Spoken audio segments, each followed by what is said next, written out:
Hey everyone, this is Bridget, and today I'm going to be talking about cannabis and alcohol and how they can help or hinder our spiritual awakening and our personal development. So I'm going to be going into the pros and the cons and possible alternatives so that we can really get this conversation going, so that we can have all the information that we need to make decisions aligned with our higher self and to understand really what's going on behind it so that it feels good.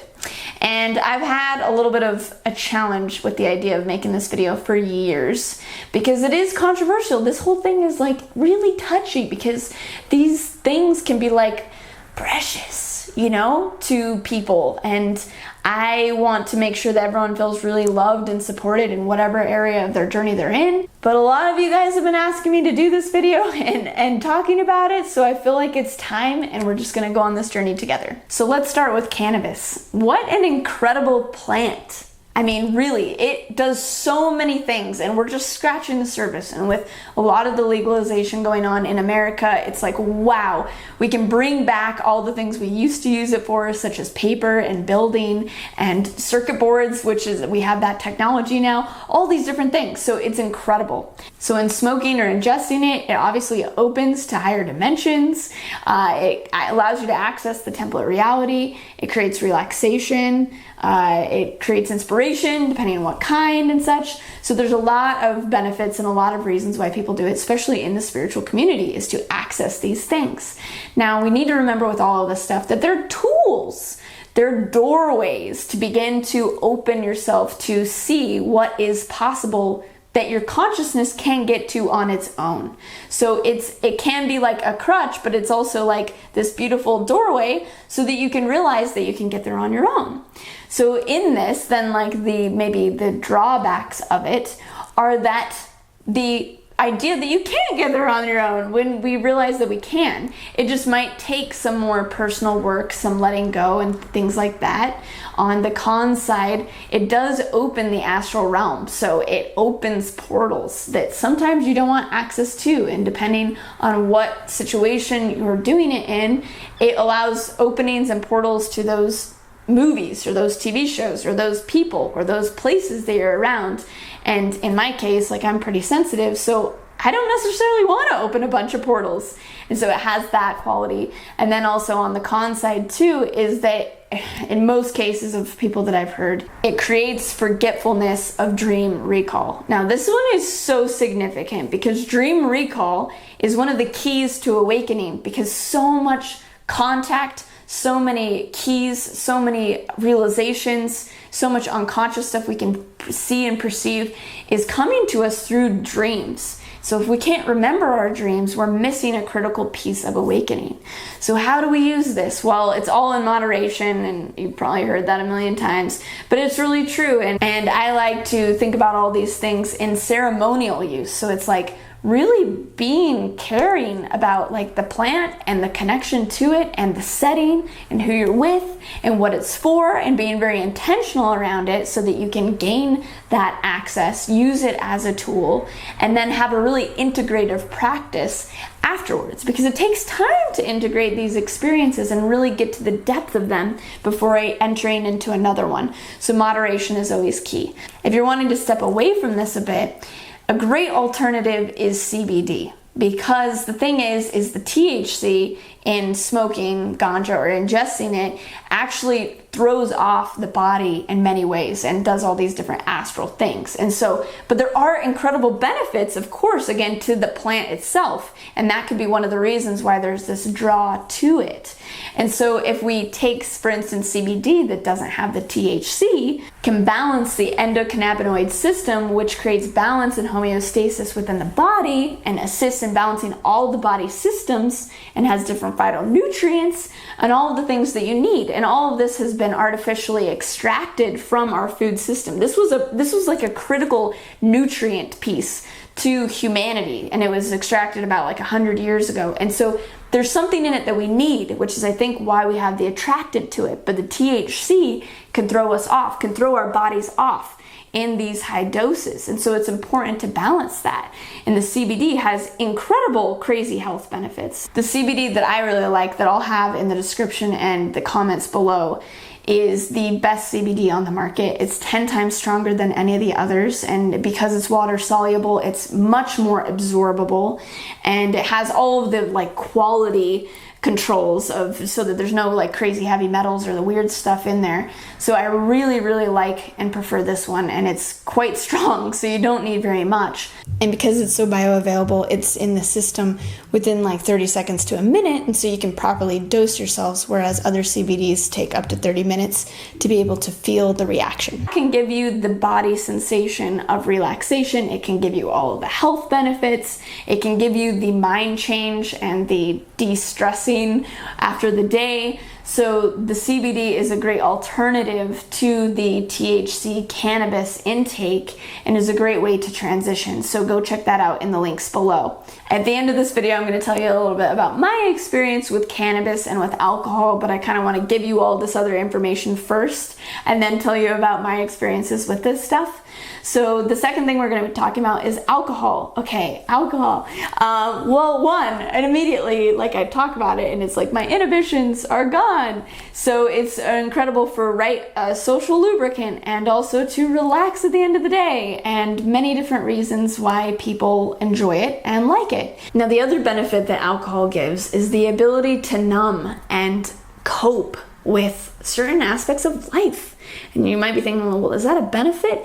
And it's like, well, yeah, it is at certain stages. Like, you know, if there's like this crazy job that you don't like and it's the only way to kind of like survive, like some of these things have been put in place as survival mechanisms for this reality, because we might not like our relationship, we might not like our job, we might not like certain parts of our life, and so it's the thing that we have to look forward to, or it's the thing that we have to numb away and open ourselves to be like more happy and joyous and get a break, right? So I honor that, like I totally get that, and I think it's just as you become more able to look at stuff and to be able to know that you can change things in your life. You can change that relationship that might make you want to numb out, or you can change your job, or you can change your life so that you don't have to utilize that. But I understand that it's there for that purpose. So that is one of the benefits to it. For the most part though, those benefits are coming at the cost of shutting down parts of your brain and poisoning yourself. So it's incredibly destructive to the body, to the liver, to the heart, creates cancer, to the mouth, to the brain. It decreases the size of the brain. There's so many things, like it's technically like an insane poison. And I mean, I always have to be observant and critical of things that are highly pushed, highly advertised by the mainstream, and alcohol is one of these, right? You know, like cannabis or other things have been illegal, and so I'm like, that's pretty interesting. And then alcohol is like, drink it, drink it, drink it. So that automatically calls into question like what is behind this, right? And so there's like the destructive parts to the body, there's the destructive things to the field, so it also opens, right? But the thing is that calls in more like spirits and entity attachments. One of my clients I had a couple years ago, he's big time in the music industry, and he's full alcoholic. And I did this healing session for him, and I removed 20 entities from his field that he had accumulated through opening his field through alcohol. And after the session, his desire, his need for the alcohol like diminished almost to nothing. And so it was quite incredible how much then your field being open and these other entities or these other dimensions then want you to be in an unconscious state so that they can then siphon energy. So much of this, I feel like the alcohol thing comes from like a social society programming. I don't know about you, but like for the most part, I would say that the first time anyone drinks alcohol, they do not like it. I mean, just probably that's like a good generalization. Like you take it and you're like, what? Like this isn't right. I don't think I'm supposed to be doing this. But then like the social pressure kicks in and everyone else is doing it, and all of a sudden you like, you know, acquire a taste for whatever it is, and then you're like a part of it, and then you need it, and then it's this thing. And so I think so much of this in cannabis and other things are tied to social cultural pressure. And this is what I felt for years. So some of the alternatives to alcohol and to these things also connect with social alternatives, which is great because I love when things synchronize on many different levels. That means that they're holistic, right? So for instance, things like kava, right? That gives you the same opening and doesn't damage the body as much, but it'll give you that ability to be more free and to be more articulate and to be more clear. So that's a good alternative. Like things like qualia, which I love, which is a nootropic, I'll put the link to that below, is amazing for, again, getting everything actually more clear. Because one of the reasons we might, want to have these other substances is because we feel uncomfortable or we have social anxiety and things like that. But if we're more clear and we're more on and all the neural pathways are running and we have all the nutrients in our brain, we can actually be more balanced mentally, emotionally, spiritually, to then be who we want to be with other people. And so like qualia, for instance, is great for that. Different things like cacao, right? Or even like caffeine or coffee in certain situations, but like cacao releases dopamine and it gives you that heart-opening experience, so you feel more connected with people, gives you a little bit of buzz because of the caffeine. So there's these different things that we can use instead of alcohol, and the cool thing is you can start to sculpt social gatherings around these things so that it actually becomes cool because it's something unique and different and themed, so you can have like a kava party, right? And like have some nootropics with it, or you can have like a cacao ceremony with your friends. Or in Sedona, we're like infamous for doing these kind of like elixir parties, right? Where you have like crazy herbal tinctures that kind of make you a little bit like high, but they're like healthy for the body, or mead that has particular medicines in it. Alcohol was a delivery system for medicines. That was its original purpose. So I like really weaving in these different kind of alternative, fun lifestyle themes. And if you plan kind of the event or you plan the theme, then you don't have to have the pressure of like, okay, we're going to this bar and you're like, what am I gonna do? I can't drink water. They're gonna know I'm drinking water. But if I put a lime in it, and maybe if it's like soda, then they'll think that it's like a gin and tonic, and I've been through these phases. So now I'll talk a little bit about like my experience with them and where I'm coming from with all of this so that it's really clear. Is I grew up in an incredibly Mormon culture, okay? And in the Mormon culture, you don't drink, you don't smoke, you don't even drink coffee. Like there's no alternative substance except for sugar that anyone intakes. And so growing up, and especially like in high school, in these moments of absolute awkward social figuring out, there was nothing that you could do in the conservative circles. Like it was just, you're just there with you and that's all you got. And so it actually ended up being an incredible training ground for me to be comfortable and for me to have fun without any exterior substance. So this is the way that you had to do it. And so I didn't have alcohol. The first time I had alcohol was when I got to college, and my mindset around it was, everyone drinks, so I better figure this out and learn how to do this because I want to fit in. I still cared what people thought of me. And, upon that first drink, it was like, this is disgusting. It made me feel crappy, but let's do this, And so I drank, a good amount, like say my freshman year in college. But there were times, like say I go out like quite a few times a week, go out to like the clubs in Hollywood and stuff, and I'd be sober. But because I was like, I had that background of having fun without alcohol, everyone thought that I was drunk, but I wasn't. I was just sober and I could dance and I could be myself. And I say this because there's ways, even though you might be like older now, that we can develop how to socially interact with each other. This is something that we're not taught to do. And a great example are the guys from RSD who like completely are themselves and really promote actually sobriety so that they can be clear and so that they can have energy and like do all the things that they want to do. So check out them if you want to go more into like social dynamics and how to interact with people in that way. That's kind of their specialty.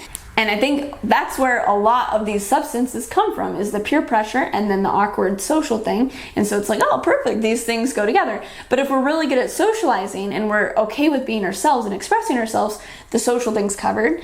And then if we can learn to be happy and work on the different pieces of ourselves to be whole without substance, then we can be more of our whole selves. We can be more of that complete package.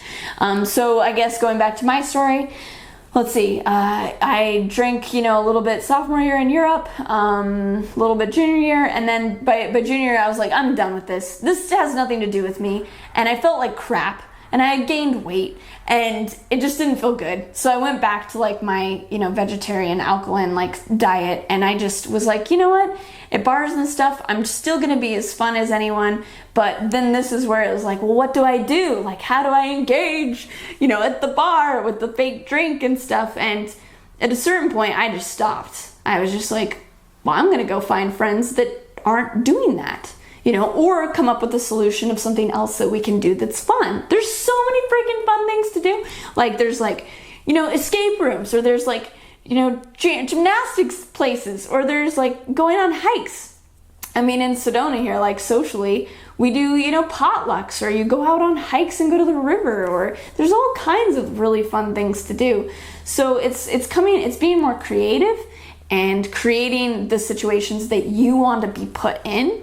And then also asking yourself, if you do want to be around those people who do those things, and it's fine if you're one of those people, it's beginning to clarify who you want to be and who you want to be around, and defining what a friend is. Is a friend someone that supports your highest good, or do you have another definition of friendship? And for me, it's someone that supports my highest good. And if my highest good is to be more of myself, is to be healthy, is to be naturally fun and comfortable, then I would want to be around a person that encourages those habits of that kind of person that I want to be.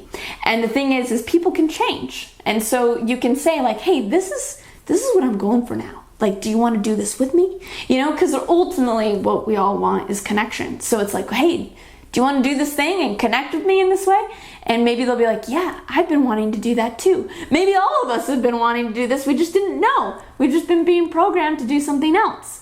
So it's opening up the conversation to see who we really want to be, how we want to engage, what kind of life we want to live. However you want to do it is completely fine. I would just say it's about moderation, and it's about being conscious of where you're at and being conscious to looking at different aspects of yourself, realizing that these things are tools, and tools are there to help, and then tools can also then be not helpful after a certain amount of time or with certain addictive patterns. So just being aware of all that. And as far as my relationship to cannabis, I've smoked a few times.